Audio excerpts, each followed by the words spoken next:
اور جو انٹریکشن تھا وہ طالبان کے ساتھ زیادہ رہا ہے، جس کا ان کے پاس ایکسکیوز یہ تھا کہ ہم ان کو مذاکرات کے میز پہ لا رہے ہیں جو نیگوشیٹنگ ٹیبل ہے، اور یہ ٹاسک ہمیں امریکیوں نے دیا ہے، ہم ان کی ہیلپ کے لیے جو ہے وہ طالبان کے ساتھ اس طرح کے معاہدے کر رہے ہیں۔ اور اس حوالے سے کسی بھی سٹیج پہ مجھے نہیں لگا کہ پاکستان نے کوئی سیریسلی اپنے آپ کو ایز اے نیوٹرل کنٹری جو ہے وہ کیا ہو، بلکہ انہوں نے انسسٹ کیا کہ اس میں ہمارا بہت بڑا سٹیک ہے، بہت بڑے مفادات ہیں، اور ہمارے لیے یہ ایک بہت بڑا ایشو ہے جس سے ہم الگ تھلگ نہیں رہ سکتے۔ اب یہ اگر نیوٹرلٹی کلیم بھی کی جائے، 2 منٹ کے لیے مان بھی لی جائے، تو جو پالیٹکس اس وقت افغانستان کے اندر ہو رہی ہے، یہ میں سمجھتا ہوں کہ پاکستان کے لیے ایک طرح کا زندگی اور موت کا مسئلہ بنتا جا رہا ہے۔ یہ نہیں کہ پاکستان کو as a matter of right Afghanistan میں کوئی مداخلت کرنے یا وہاں کی پولیٹیکل سچویشن پہ ڈیپینڈ کرنے کا حق رکھتا ہے، بلکہ یہ سچویشن اس طرح کی ڈیولپ ہو گئی ہے کہ اس میں آپ جس طرح بھی انٹریکٹ کریں گے، آپ کو انٹریکٹ کرنا پڑے گا، لیکن آپ غیر جانبدار یا انڈیفرنٹ نہیں رہ سکتے۔ یہ اصل چیز ہے۔ جی، کتنی عجیب بات ہے کہ پاکستان کے جو سینئر ترین پولیٹیشنز ہیں، جو لوگ اسٹیبلشمنٹ میں بیٹھے ہیں، وہ افغانستان میں ایک اسلامک ایمریٹ چاہتے ہیں۔ تو کتنا بڑا یہ کانٹرڈکشن ہے کہ آپ اپنے پڑوسی ملک افغانستان میں تو ایک اسلامک ایمریٹ چاہتے ہیں، ہندوستان کے اندر آپ ایک سیکولر معاشرہ چاہتے ہیں، اپنے لیے آپ نے کوئی ایک ہائیبرڈ قسم کی ایک جو ہے حکومت بنا رکھی ہے، نظام بنا رکھا ہے یہاں پر۔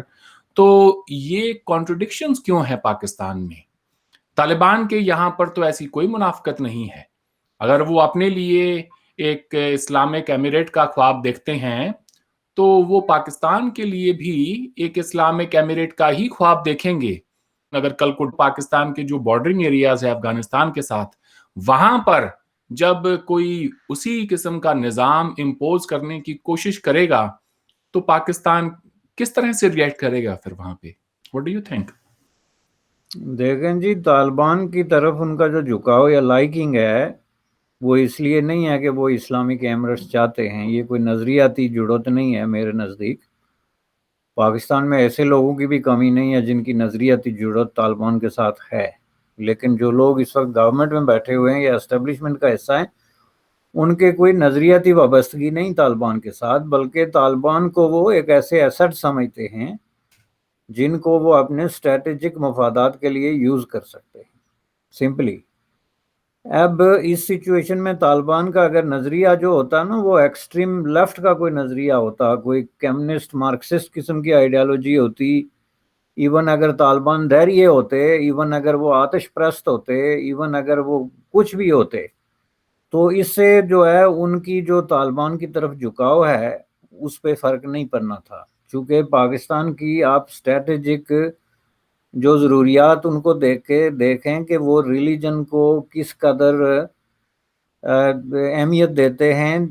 سوائے اس کے کہ جہاں اس کو استعمال کیا جا سکتا ہے۔ میں اس کی آپ کو مثال دیتا ہوں، فار ایگزامپل چین کے ساتھ جو پاکستان کے تعلقات ہیں، پاکستان جو ہے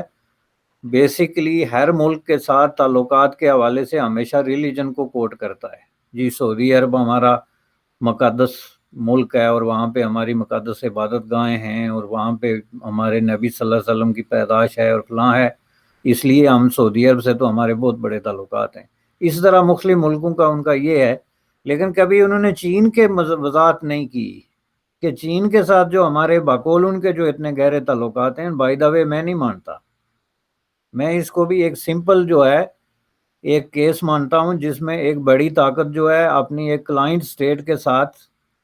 اس کا ایک تعلق ہے، چونکہ اس کی یہ ضرورت ہے، چین کی چونکہ ایک بڑی اسٹریٹجک ضرورت ہے، تو اس لیے پاکستان اس کی جو ایکویشن ہے اس میں فٹ ہوتا ہے۔ اس سے زیادہ کوئی اہمیت نہیں ہے، نہ کوئی تعلقات میں گہرائی ہے نہ اونچائی ہے، سمپل ہے۔ اور پاکستان کوئی واحد ملک نہیں ہے دنیا میں، اس وقت تقریباً کوئی 60 کے لگ بھگ ملک ایسے ہیں جن کے ساتھ چین کے اسی طرح کے تعلقات ہیں، مختلف حوالوں سے ہیں، کہیں ان کی فائنینشیل انٹرسٹ ہے، کہیں ان کی جیو پولیٹیکل انٹرسٹ ہے، کہیں اسٹریٹجک انٹرسٹ ہے، تو اس حوالے سے وہ ان کے ساتھ تعلق رکھتے ہیں۔ جس کو یہ ہمالیہ سے اوپر اور سمندر سے گہرا کر کے بار بار بتاتے ہیں. لیکن آپ نے کبھی نوٹ کیا کہ چین میں جو غیر جانبدار قسم کی اعداد و شمار ہیں، اس کے مطابق 60 سے اوپر 70 کے قریب % پیپل جو ہیں وہ کسی بھی ریلیجن پہ بلیو نہیں کرتے. باقی جو 40% رہتے ہیں ان کو بھی آپ ڈیوائڈ کر سکتے ہیں. کہیں کوئی بدھسٹ ہیں، کوئی جو ہے وہ مائل جو قسم کی دوسرے مذاہب پہ یقین رکھتے ہیں، لیکن اکثریت جو ہے وہ کوئی پریکٹس نہیں کرتی کہ آپ اس کو کہیں گے جو چین والے یہ مذہب اس طریقے سے پریکٹس کرتے ہیں یا ریلیجن کو ایز اے پولیٹیکل آئیڈیالوجی کہیں وہ اہمیت دیتے ہیں، اس طرح کی کوئی بات نہیں. لیکن مذہب کے ساتھ جو اخلاقیات چلتی ہے، آپ کو یاد ہوگا کہ پاکستان سوویت یونین کے خلاف کولڈ وار کے دوران ایک بہت بڑا پروپوگنڈا ماؤتھ تھا انٹرنیشنل امپیریلسٹ فورسز کا، یا یوں کہہ لیں آپ کے جو ویسٹ کا بلاک تھا امریکہ کی قیادت میں، یورپین بلاک کی طرف سے. چونکہ بیسیکلی جو ظاہر ہے تصادم تھا وہ انہی کے درمیان تھا کہ western European bloc versus eastern European Soviet قیادت. تو اس میں جتنا کام پاکستان نے کیا، جتنا پاکستان کے ملاؤں نے فتوے دیے، جتنے پاکستان کی مساجد میں تقریریں ہوئی سوویت یونین کے خلاف، کمیونزم کے خلاف، اس میں ہمیشہ جو ہم نے سنا، چونکہ اس وقت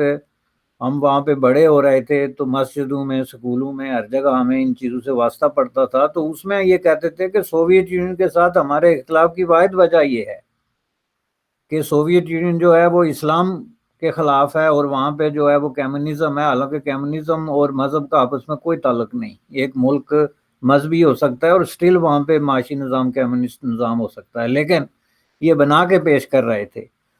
تو اس وجہ سے انہوں نے نہ صرف پاکستان تباہ کیا بلکہ انٹرنیشنل پالیٹکس میں اپنے آپ کو فٹ سولجر کے طور پہ ہائر ہونے کے لیے بھی پیش کیا، اور افغانستان میں جو رول پلے کیا اس کے پیچھے ان کا کام صرف جو دلیل تھی وہ یہی تھی کہ چونکہ وہ دہریے ہیں جی لا دین ہے، اس لیے ان کے خلاف لڑنا ہمارا فرض ہے. لیکن یہ جو چین کی لا دینیت میں نے آپ کو بتائی، اور جو چین کی اخلاقیات ہے، دنیا میں شاید سب سے زیادہ پورک بھی چین میں کھایا جاتا ہے، شراب بھی عام ملکوں باقی ملکوں کی طرف پیا جاتا ہے. باقی جو اخلاقیات ہے وہاں پہ جو ویسٹرن نائزڈ اخلاقیات ہے، فیملی سسٹم ہے، عورتوں کی آزادی کا سوال ہے، جو سیکس کا جو کے ارد گرد جو اخلاقیات ہے وہ بہت زیادہ اوپن اور ویسٹرن ہے. اس کے باوجود آج تک پاکستان کے کسی دانشور نے، کسی لکھاری نے، کسی مولوی نے، کسی اسکالر نے، کسی کلیرک نے یہ سوال نہیں اٹھایا کہ چین کے ساتھ ہماری اتنی گہری دوستی کیسے ہو، جس سے آپ اندازہ لگا سکتے ہیں. میں یہ مثال اتنی لمبی دینے کا مقصد یہ تھا کہ طالبان کے ساتھ ان کا کوئی مطلب یہ نہیں کہ وہ مذہبی ہیں یا غیر مذہبی یا ایمرٹس چاہتے ہیں یا کیا چاہتے ہیں. وہ اگر اعلان کرتے ہیں کہ آج کے بعد ہم یہاں کوئی ستان بنا دیں گے، کسی قسم کا ستان جس میں کوئی شیطانستان بنا دیں گے، جو پاکستان کا سب سے بڑا پرابلم ہے، تو وہ اس کو بھی مان لیں گے، چونکہ ان کی نظر طالبان پہ ہے، نظریے پہ نہیں ہے. اور طالبان کو وہ سمجھتے ہیں کہ ہم یوز کر سکتے ہیں مذہب کے نام پہ، کہ when it comes to Taliban تو تب ان کو کہتے ہیں کہ جی آپ تو ہمارے بھائی ہیں، آپ کی تو ہماری جو ہے وہ مذہب اخلاقیات ایک ہے، تو ہمارے تو سارے جو مفادات مشترکہ ہیں، تو ہم کیسے ایک دوسرے کے خلاف لڑ سکتے ہیں. تو اس لیے یہ چیز ہے، اس میں آپ تضادات دیکھیں. یہی آپ نے انڈیا کی مثال دی سیکولرزم کی، تو سیکولرزم کی انڈیا میں سیکولرزم کی وہ حمایت اس لیے کرتے ہیں کہ اس میں ان کو فائدہ نظر آتا ہے. فائدہ یہ نظر آتا ہے کہ وہاں پہ جو مسلمان ہیں ان کو یہ نظر آتا ہے کہ جی یہاں پہ سیکولرزم ہوگا تو اس میں جو ہندو اکثریت ہے وہ ڈائلیوٹ ہو جاتی ہے پریکٹیکلی اسپیکنگ، تو اس میں ہم بھی برابر ہو جاتے ہیں. لیکن جس میں برابری کی ضرورت ہے اس میں وہ برابر نہیں ہوتے. تو یہ تو کنٹراڈکشن آئیڈیالوجیکل ہسٹوریکلی موجود ہیں، جو کہ آپ نے تضادات کا، اس میں بہت بڑا کنفیوژن اور منافقت کا عنصر جو ہے وہ بالکل کلیئر ہے. کہ یہ کیسے ہو سکتا ہے کہ علماء دیوبند، ہم کوئی 20,000 دفعہ یہ دہرا چکے ہیں، دیوبند ایک سکول آف تھاٹ ہے، جو علماء دیوبند جو ہیں، جو ایک بہت بڑا سکول آف تھاٹ ہے پورے بر صغیر میں، لیکن اس کا اوریجن، اس کی اٹھان، اس کی آئیڈیالوجیکل ڈائریکشنز، ایوری تھنگ جو ہے وہ دیوبند میں طے ہوتی ہے. تو اس دیوبند کے علماء جو ہیں جب یہ کہیں کہ ہم انڈیا میں سیکولرزم کے لیے اپنی جان دینے کے لیے تیار ہیں، یعنی کوئی سیکولرزم کو چھیڑے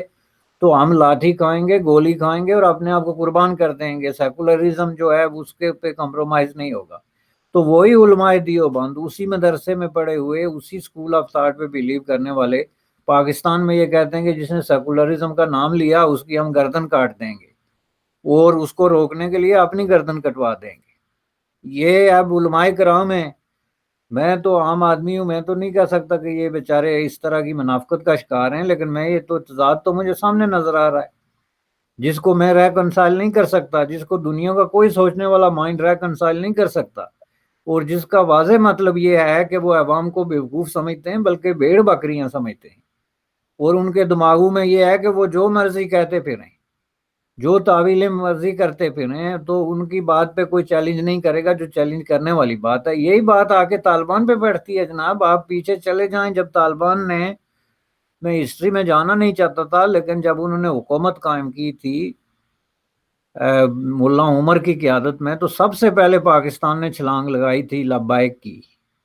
اور یہ آرگومنٹ دینا شروع کر دیا تھا کہ دنیا کے سب سے بہترین لوگ، ایماندار لوگ، مسلمانیت کے آخری درجے پہ فائز لوگ، نیکوکار لوگ، پاکباز لوگ، یہی طالبان ہیں. اور یہ جو سعودیہ اور ایمرٹس وغیرہ نے ان کو تسلیم کیا تھا، اس میں پیچھے سب سے بڑی جو ہے وہ کوشش پاکستان کی تھی. ایک تو پاکستان کا اس وقت پوری موومنٹ پہ قبضہ تھا، دوسرا وہی بات جو اسٹریٹجک ڈیپتھ والی بات ہے. ڈیتھ میرے منہ سے نکل گیا جو زیادہ ہے، میں سمجھتا ہوں کہ حسب حال ہے، چونکہ وہ اسٹریٹجک ڈیتھ ہی ہوئی آخر میں، لیکن اس وقت ڈیپتھ تھی. تو اس ڈیپتھ کی آڑ میں وہ سمجھتے تھے کہ یہ ہمارا بہت بڑا اثاثہ ہے، اور کسی طریقے سے ہم سعودیہ کو اور ایمریٹس کو ساتھ ملا لیں تو بعد میں پوری دنیا ان کو مان جائے گی. ممکن ہے مان بھی جاتی اگر وہ اپنے اصل کلر انہوں نے دکھانے شروع کیے. دنیا کو کیا ہے بھائی، دنیا میں کہیں کوئی نظام چلتا رہے، اگر آپ انسان بن کے انسانوں کی طرح اس کو چلاتے رہیں، بے شک آپ کے بیلیف ڈیفرنٹ ہوں، آپ کی سوچ کچھ ہو، لیکن آپ اس سوچ کو ایک زہریلا ہتھیار تو نہ بنائیں نا لوگوں کے خلاف، دہشت گردی کے طور پہ یا کس طرح. تو جب انہوں نے وہ پیر نکالنے شروع کیے، پھر دنیا نے ان کو جو ہے وہ سبق سکھایا، جو الٹیمیٹلی پاکستان کے جو پلانر تھے ان کے لیے اسٹریٹجک ڈیتھ کا پیغام ہی ثابت ہوا. یہ تاریخ اپنے آپ کو ایک بار پھر دوہرا رہی ہے ایگزیکٹلی سیم شکل میں. یہ سوال آپ کیسے اٹھا سکتے ہیں، کوئی بھی کیسے اٹھا سکتا ہے کہ پاکستان کا طالبان کے ساتھ جو ہے وہ کوئی نیوٹرلٹی کا کوئی تصور ہے، یا پاکستان کا طالبان کے ساتھ تعلق کوئی ریلیجیسلی موٹیویٹڈ یا آئیڈیالوجیکلی موٹیویٹڈ ہے. یہ سمپل قربانی کے بکرے ہیں، پہلے ہوئے بکرے جو ہوتے ہیں نا، جو منڈی میں جا کے آپ دیکھتے ہیں کہ سب سے زیادہ صحت مند اور اس حالت میں، بالکل وہ ان کو نظر آتے ہیں، اور ان کی رال ٹپک رہی ہے، طالبان کو دیکھ کے ان کی رال ٹپک رہی ہے کہ کس وقت ہم جو ہے ان کو اپنے کیمپ میں کھینچ سکتے ہیں. جی، میں یہ کہنا چاہ رہا تھا بشانی صاحب کہ طالبان میں یہ منافقت نہیں ہے، وہ کوئی جمہوریت یا اسلامک جمہوریت کی بات نہیں کرتے. وہ تو کہتے ہیں کہ ہمیں تو ہماری اسلامک ایمریٹ بحال کر کے دو، ویسی جیسی ہم سے چھینی گئی تھی. تو جب پاکستان اس سوچ کو بڑھاوا دیتا ہے افغانستان کے اندر، تو اسے یہ نہیں بھولنا چاہیے کہ کل کو جب وہ پاور میں آ جائیں گے تو وہ اسی سوچ کو پروپیگیٹ کریں گے آپ کے یہاں پر بھی. اس کا بھی بیکلیش جو ہوگا اس کے لیے بھی پاکستان تیار رہے. آج آلریڈی امریکہ کے چلے جانے پر جس قسم کا نیریٹو پاکستان کی طرف سے پش کیا جا رہا ہے کہ جی امریکہ کو بہت بری شکست ہوئی، نیٹو کو بہت بری شکست ہوئی، ایز اف کہ یہ اس کے حصہ ہی نہیں تھے، خود کو الگ کر لیا ہے کہ ہم جیسے اس کے الائے تھے ہی نہیں کبھی. تو جب آپ یہ کہتے ہیں تو آپ کے اپنے ملک میں ایک تاثر یہ ڈیولپ ہوتا ہے کہ جب امریکہ کو ہرایا جا سکتا ہے 20 سال کے بعد، ایک لمبے انتظار کے بعد، تو پاکستان کس کھیت کی مولی ہے. ہم ایک دن پاکستان کو بھی رگڑا لگا دیں گے یہاں پر، بشرطے ہم اس کے لیے فائٹ کریں. پاکستان کے اندر ایک ایسی بہت بڑی قوت ہے جو پاکستان کو ایک اسلامک ایمریٹ کا جو ہے اسی کانسیپٹ کو دینا چاہتی ہے، وہ خواب دیکھتی ہے یہ، تو ان کی حوصلہ افزائی ہوگی. اچھا، میں یہ کہنا چاہ رہا ہوں کہ پاکستان کے جو نیشنل ٹی وی چینلز ہیں، نیوز چینلز، ان کے اوپر طالبان کے سپوکس پرسن سہیل شاہین کو بٹھا کے اور انٹرویو کیا جاتا ہے اور ان کے نیریٹو کو پش کیا جاتا ہے. ٹھیک اسی طرح سے یہ جو افغانستان کی گورنمنٹ ہے اس کے کسی نمائندے کا انٹرویو پاکستان کے ٹی وی چینل پہ کیوں نہیں دکھاتے؟ کیا وہ ایک پارٹی نہیں ہے اس ڈسپیوٹ میں؟ وہ بھی ہیں. جب اگر آپ کی نیوٹرلٹی ہو تو آپ کسی کو نہ دکھائیں، کوئی سپیس نہ دیں، لیکن ایسا ہو نہیں رہا ہے. ایسا ہو نہیں رہا ہے. آگے بڑھتے ہیں ہم اور بات کرتے ہیں افغان طالبان اور تحریک طالبان پاکستان کی، جسے پاکستانی طالبان بھی کہا جاتا ہے. خبر یہ ہے کہ اب دونوں ایک ہو گئے ہیں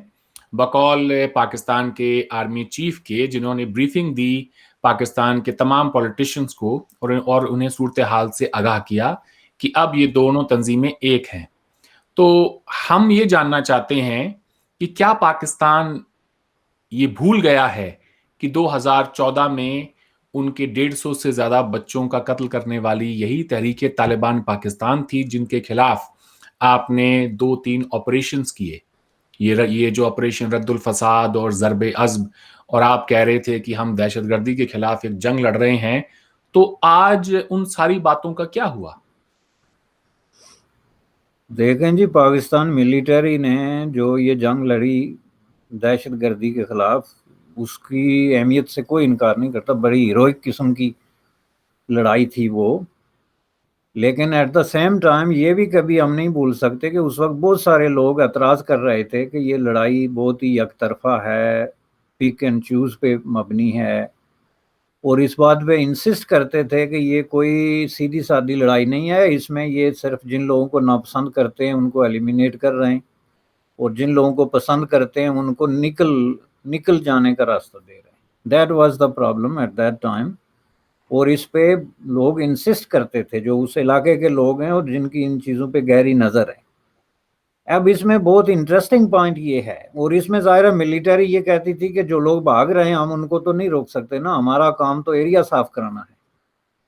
تو ہم سب کو موت کے گھاٹ تو نہیں اتار سکتے، جو بھاگ رہا ہے وہ بھی سمجھ لیں ہماری فتح ہے. اب اس پروسیس میں کیا ہوا کہ اس میں بہت سارے لوگ جو طالبان تھے، پاکستانی طالبان کی دوم آپ لگائیں یا نہ لگائیں، وہ بھاگ کے افغانستان میں چلے گئے. فرینچ میں جس کو لیس اے فیک کہتے ہیں، ایک ہوتا ہے آپ جان بوجھ کے آپ کسی چیز کو لیٹ ہم ڈو والا رویہ جو ہے وہ پاکستان نے اپنایا. پاکستان کی جو ڈیسیجن میکنگ پاورز ہیں، اور ظاہر ہے ان کے لاشعور میں ایک خوف بھی تھا کہ اتنے بڑے پیمانے پہ قتل عام جو ہے، قتل عام ہم جو کر رہے ہیں، خون بہا رہے ہیں، اور ان کو وہ اپنے لوگ کہتے تھے. اس میں ٹریجڈی کی بات یہ تھی، یا تو آپ دشمن کا خون بہا رہے ہیں نا، تو یہ اپنے ہی تو بچے ہیں اور اپنے ہی نوجوان ہیں. یہ الفاظ ہوتے تھے اس وقت پاکستان ملٹری کے باسز کے کہ یہ جی ہمارے اپنے ہی بچے ہیں، کون سے جو ہے وہ پرائے لوگ ہیں، سمجھا دیں گے جب ضرورت پڑے گی. تو ان کو پھر اس طریقے سے ایلیمینیٹ کرنا ہزاروں کی تعداد میں ان کے لیے بھی ظاہر ایک مسئلہ تھا. خود فوج کے اندر بھی رد عمل کا اندیشہ تھا. ڈیفینیٹلی فوجی جو ہوتے ہیں عام سپاہی، وہ کوئی بالکل ہی بے دل اور بے جگر اور بے روح قسم کی مخلوق نہیں ہوتی نا، وہ بھی آخر دیکھتے ہیں، سوچتے ہیں کہ بھائی ہم کر کیا رہے. تو اس وقت یہ ان کی ایک سمجھ لیں کہ لگی بندی پالیسی تھی کہ یہ نکل کے افغانستان میں اگر جا رہے ہیں، طالبان کے پاس جا کے شیلٹر لے رہے ہیں تو لیٹ دیم ڈو اٹ. جس سے بہت بڑی تعداد میں یہ پاکستانی طالبان نامی مخلوق جو اس کو آپ کہتے ہیں، اس نے جا کے وہاں طالبان کے ساتھ مل گئے. اور ظاہر ہے یہ وہاں جا کے کوئی درود شریف پڑھنے کے لیے نہیں ملے تھے، وہاں مل کے تو پھر انہوں نے لڑائی میں بھی حصہ لیا. جو افغان گورنمنٹ ہے یا جہاں کہیں بھی جو طالبان کے آپس میں گروہی تصادم تھے ایک گروہ کے دوسرے کے خلاف، اس میں وہ حصے دار رہے اور اب بھی ہیں. تو اس سے آپ جو نیکسس ہے دونوں طالبان کے درمیان اور جس طرح کا انٹر ایکشن ہے اس کو آپ سمجھ سکتے ہیں، اور یہ پاکستان اس بات کو سمجھتا ہے. اور یہی سب سے بڑی جو ہے وہ بات سمجھنے کی ہے کہ آپ اگر پاکستان سے یہ تقاضا کریں، یعنی توقع رکھیں، تقاضا کرنا ذرا اگلے سطح کا لفظ ہے، یہ توقع رکھیں کہ وہ افغان حکومت کی طرف ہو جائے گا. افغان حکومت کا کون سا منسٹر ہے جس نے کم از کم 15 سے 20 دفعہ یہ نہیں کہا ہوگا کہ اصل کلپریٹ اس پورے پروسیس میں تو پاکستان ہے، جو ہمارے خون سے جس کے ہاتھ رنگے ہوئے ہیں، اور یہ طالبان جو کچھ کر رہے ہیں یہ تو پاکستان کے بیہاف پہ ہی کر رہے ہیں، ورنہ تو یہ کر ہی نہیں سکتے. ان کی ٹریننگ، ان کا اسلحہ، ان کا پیسہ، ہر چیز جو ہے وہ کوئی نہ کوئی کنیکشن وہاں پہ جڑا ہوا ہے. تو اب وہی حکومت جو ہے وہ جو زبان بولتی ہے اس کو پاکستان کی وزارت خارجہ کے لیڈرز اور جو اس کی اسٹیبلشمنٹ کے چیف ہیں وہ اس کو بڑی زہریلی زبان کہتے ہیں کہ یہ تو ہم برداشت ہی نہیں کر سکتے جس طریقے سے وہ ہم سے بات کرتے ہیں، جو بیٹرنس ہے. اور آبویسلی وہ افغان حکومت کی جو یہ کڑواہٹ ہے اس کے پیچھے ہسٹری ہے، اور اس کے پیچھے یہ ایک پورا پروسیس ہے، یہ پالیسی ہے، اور یہ افغانی مجاہدین عیسائی یا طالبان عیسائی، لیکن انہوں نے جو کچھ کیا ایسے ہی نہیں کر لیا، اور اس کے ساتھ جن لوگوں کی ہمدردیاں تھیں. اب کل تک آ کے تو پاکستان کا آفیشیل سٹینڈ یہ تھا 3 مہینے پہلے تک، 90 دن پیچھے چلے جائیں آپ، کہ جی پاکستان جو ہے وہ افغان طالبان پہ بہت بڑا انفلوئنس ایکسرسائز کرتا ہے. اور انہوں نے باقاعدہ officially United state of America کو کہا کہ ہم جو ہے ان کو ٹیبل پہ بٹھا سکتے ہیں، آپ کے ساتھ مذاکرات پہ لا سکتے ہیں. ساری میں 90 ڈیز کا 1 سال 1.5 سال پیچھے چلے جائیں آپ، یہ معاملہ 2-3 سال سے اندر ہی اندر چل رہا ہے. تو یہ 1-1.5 سال پہلے انہوں نے یہ اعلان کام شروع کیا تھا، لیکن 90 ڈیز پہلے تک ان کا یہ اعلان اس پہ قائم تھے کہ طالبان کے ساتھ ہمارا بہت بڑا انفلوئنس ہے. یہ 2-3 مہینوں سے انہوں نے کہنا شروع کر دیا کہ وہ ہمارے ہاتھ سے نکل گئے. اب وہ ہاتھ سے ایسے نکل گئے جیسے آپ نے کوئی جنگلی جانور پکڑ کے رکھا ہوتا ہے تو اس کا پنجرا کھل گیا یا اس کی زنجیر ٹوٹ گئی، اس طرح وہ لفظ استعمال کرتے ہیں، ہمارے ہاتھ سے نکل گئے. اور امریکہ کو اس کا مورد الزام ٹھہراتے ہیں کہ چونکہ امریکیوں نے جو ڈیسیجن کر لیا اس میں جلد بازی کر لی اور ڈیٹ فکس کر لی، جس کی وجہ سے طالبان نے ہماری بات سننی بند کر دی. حالانکہ آپ یہ دیکھیں گے یہ ڈیٹ جو ہے پریزیڈنٹ ٹرمپ کے دور میں فکس ہوئی تھی 2021 کی،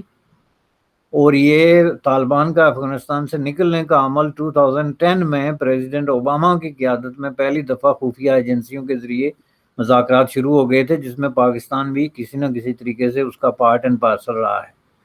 تو یہ کہنا کہ جی ہمیں تو پتہ ہی نہیں تو اچانک یہ ہو گیا، تو اس لیے طالبان، یہ اس لیے کہ اب جو طالبان وہاں پہ کھیل کھیلنے جا رہے ہیں، جو وحشیانہ اور ظالمانہ رول وہ ادا کرنے جا رہے ہیں، اس سے بچنے کے لیے کہ اس میں ہمارا کوئی ہاتھ نہیں ہے، انہوں نے یہ ڈکلیئر کر دیا کہ یہ اب ہمارے ہاتھ میں نہیں ہے. لیکن اس میں بھی وہ گھما پھرا کے تو ان کو جسٹیفائی کرتے ہیں. مثلا شاہ محمود قریشی نے یہ کہا کہ جی طالبان جو ہیں وہ سادہ لباس میں ہیں لیکن وہ بڑے وائز، عقل مند جو ہیں، وزڈم بڑی ان کی وہ ہے، اور بڑے کلیور اور اچھے لوگ ہیں. جس کا کیا مطلب ہے کہ یعنی ایک آدمی جو ہے وہ سمجھدار بھی ہے، کلیور بھی ہے، اچھا بھی ہے، تو وہ ڈیسیجن غلط کیسے کرے گا جو اس نے کیا؟ ڈیفینیٹلی وہ اس کی ڈیسیجن کی کسوٹی دیکھ کے پرکھ رہے ہیں آپ، تو جس پہ رکھ کے تو آپ کہہ رہے ہیں کہ وہ بڑے وائز لوگ ہیں جو کچھ کر رہے ہیں درست کر رہے ہیں. حالانکہ انہوں نے یہ معاہدہ کیا 7 ملکوں کے ساتھ، اور انہوں نے رشیا میں بھی آپ نے دیکھا ہوگا مختلف فورمز پہ یہ ڈکلیئر کیا کہ ہم افغانستان کے اندر ایک متفقہ حکومت جو ہے وہ قائم کریں گے. لیکن اس وقت ان کا جو عمل ہے اس کے برعکس ہے، جو کہ ایک طرح کا اسالٹ ہے وہاں کی جو حکومت اس وقت موجود ہے اس کے خلاف. جی، پروگرام کا وقت ختم ہونے چلا ہے. کوئکلی ہمیں یہ بھی بتائیں کہ ہندوستان کے بارے میں جو D G I S P R نے پریس کانفرنس کی تھی اور یہ کہا تھا جی کہ اب ان کا وقت آ گیا ہے یہاں سے چلے جانے کا، اور دیکھیں وہ کس طرح سے یہاں سے جلدی جلدی پیک اپ کر کے اور بھاگ رہے ہیں. تو انڈیا کی جو ایگزٹ ہے اس میں تو کوئی شک نہیں ہے کہ وہ کوئی گریسفل ایگزٹ نہیں ہے افغانستان سے. گریسفل ایگزٹ جب امریکہ کو ہی نہیں ملی تو انڈیا کو کہاں سے ملتی؟ مگر جس طرح کے انہوں نے الفاظ کا چناؤ کیا، آپ کیا سمجھتے ہیں وہ کتنا وہ درست ہے؟ دیکھیں یہ تو میں نہیں سمجھتا کہ ایگزٹ کا لفظ یہاں پہ استعمال ہوتا ہے. وہاں پہ کوئی انڈین فوجیں تو تھی نہیں، یا انڈیا نے وہاں افغانستان کو انویڈ تو نہیں کیا ہوا تھا. وہ تو وہاں پرائیویٹ جو لوگ بزنس کر رہے تھے یا جو انویسٹمنٹ تھی گورنمنٹ کی، اور ڈیفینیٹلی وہ بھی انویسٹمنٹ جو ہے وہ افغان حکومت کی دعوت پہ ہی تھی، کیونکہ آپ کسی بھی ملک میں ان کی دعوت کے بغیر تو جا کے پروجیکٹ نہیں شروع کرتے، پارلیمنٹ کی بلڈنگ نہیں بناتے یا کوئی ٹریننگ سینٹر نہیں بناتے، یہ تو کلیئر بات ہے. تو اس لیے میں اس میں سمجھتا ہوں کہ یہ تھوڑی سی مبالغہ آ رہی ہے اور اپنا کلیجہ ٹھنڈا کرنے والی بات جس کو کہتے ہیں نا ہماری پہاڑی زبان میں، یہ بات کہنے سے شاہ محمود قریشی کا کلیجہ ٹھنڈا ہوتا ہے کہ ہم نے یہاں پہ انڈیا کو جو ہے وہ کوئی شکست دے دی، حالانکہ اس میں انڈیا کی فوج آئی جب نہیں تو پھر شکست اور فتح کا سوال نہیں ہے. وہاں پہ اگر کوئی ڈیولپمنٹ ہو رہی تھی، بلڈنگیں بنی ہیں، تو وہ اب افغان عوام کی پراپرٹی ہے. وہ چاہیں تو اسے تباہ کر دیں، چاہیں تو اسے اپنے استعمال کے لیے رکھیں. یہ اس سے انڈیا کا، میں نہیں سمجھتا کہ انڈیا نے یہ جو میکسیمم $3 بلین لگ بھگ جو ایسٹیمیٹ ہیں کہ خرچ کیا، یہ اس لیے خرچ کیا کہ یہ افغان ہمیں واپس کریں گے یا یہ ہم اس پہ کوئی منافع لیں گے یا یہ کوئی بزنس ہے. آبویسلی کسی بھی ملک میں آپ اس طرح کی جو انویسٹمنٹ کرتے ہیں اس کے مقاصد ڈیفینیٹلی یہ ہوتے ہیں کہ آپ وہاں کی جو پبلک اوپینین ہے اور عوام کی گڈ ول ہنٹنگ جو ہے اس پہ ہوتے ہیں. تو وہ انڈیا نے اس وقت گین کی جب انڈیا نے وہاں پہ پارلیمنٹ بنائی، اس طرح کے کام کیے، تو ایک بڑا پاکستان کی نسبت اس کو ایک ایج مل گئی کہ افغانی جو ہیں وہ انڈین کو زیادہ اہمیت دینے لگے اور پاکستان کے خلاف ہو گئے. سامنے سی بات تھی. تو اب جو ہے ان کو وہ چھوڑ کے جانا پڑا، تو وہ میں نہیں سمجھتا کہ اس کو آپ امریکہ چونکہ ہسٹوریکلی ظاہر ہے فوجیں لے کے آیا ہوا تھا وہاں پہ، لیکن اس پہ میں سٹل یہ میں ماننے کے لیے تیار نہیں ہوں کہ امریکہ وہاں سے بھاگا ہے یا لیفٹ شکست جو ہے اس پہ جسٹیفائیبل ہے. آئی ڈونٹ بائی دیٹ، اور میرے پاس اس کے لیے آرگیومنٹ ہے اور بہت ہی طویل قسم کا آرگیومنٹ ہے. میں سمجھتا ہوں کہ یہ بے بنیاد قسم کی بات ہے جس کی بنیادیں دیکھنا بہت ضروری ہے، جو کھوکھلی ہیں اور ان میں کوئی سچائی نہیں ہے. جی، آج آپ نے وقت دیا بشانی صاحب، آپ کا بہت بہت شکریہ. آپ سے پھر بات ہوگی. Thank you so much. Thank you جناب.